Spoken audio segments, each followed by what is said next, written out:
মধ্যপ্রাচ্য যুদ্ধ ইস্যুতে বাংলাদেশের বিবৃতি নিয়ে সরাসরি প্রধানমন্ত্রী তারেক রহমানের সাথে কথা বলতে চায় ইরান। দুপুরে সংবাদ সম্মেলনে দেশটির রাষ্ট্রদূত আবারও বলেন, ওই বিবৃতি নিয়ে তাদের দুঃখের জায়গা আছে।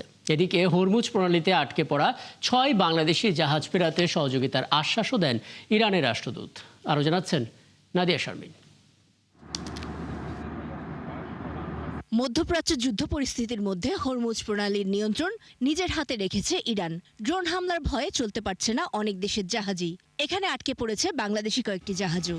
এমন ৬টি জাহাজের বিস্তারিত তথ্য গত সপ্তাহে ইরানে পাঠিয়েছে বাংলাদেশের পররাষ্ট্র মন্ত্রণালয়। বাংলাদেশে জ্বালানির কোনো সংকট থেকে থাকলে সেটা সমাধান হবে।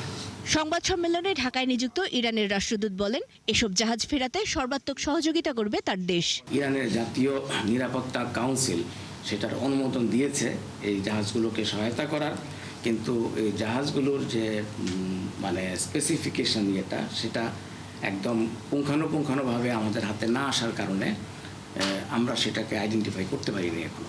এগুলো আমরা গত সপ্তাহে আমাদের হাতে পেয়েছি। এটা আমরা তেহরানে পাঠিয়েছি এবং এটা নিয়ে কাজ করছে, এবং বাংলাদেশের এই জাহাজ চলাচলের ক্ষেত্রে কোনো সমস্যা নাই। রাষ্ট্রদূত জানান, সম্প্রতি ইরানে থাকা ১৮০ জনের বেশি বাংলাদেশিকে নিরাপদে দেশে ফেরায় সহযোগিতা করেছে দেশটি। অবৈধভাবে আসা বাংলাদেশিদেরও গ্রেফতার বা কোনো হয়রানি ছাড়াই নামমাত্র জরিমানা দিয়ে দেশে ফেরার ব্যবস্থা করে দিয়েছে ইরান সরকার। বাংলাদেশিদেরকে নিরাপদে ফেরার ব্যবস্থা করার জন্য গতকাল বাংলাদেশের পররাষ্ট্রমন্ত্রী ডক্টর খলিলুর রহমান ধন্যবাদ জানিয়ে আমাদের পররাষ্ট্রমন্ত্রীকে একটি চিঠি দিয়েছেন। তবে এই যুদ্ধের ব্যাপারে বাংলাদেশ যে বিবৃতি দিয়েছে সেটা নিয়ে ইরানের কষ্টের জায়গা আছে বলে আবারও জানান তিনি। যদি সুস্পষ্টভাবে এটার বিরোধিতা না করে তাহলে এই মুসিবত একদিন তাদের ঘাড়েও আসতে পারে। বাংলাদেশের কিছু সীমাবদ্ধতা সেটা আমরা বুঝি, কিন্তু তারপরেও এটা তো আন্তর্জাতিক একটা বিষয়। বাংলাদেশের মাননীয় প্রধানমন্ত্রীর সাথে এটা আমরা নিজেদেরকে বন্ধুত্বপূর্ণ একটা পরিবেশে আমরা এটা আমাদেরকে জানাবো।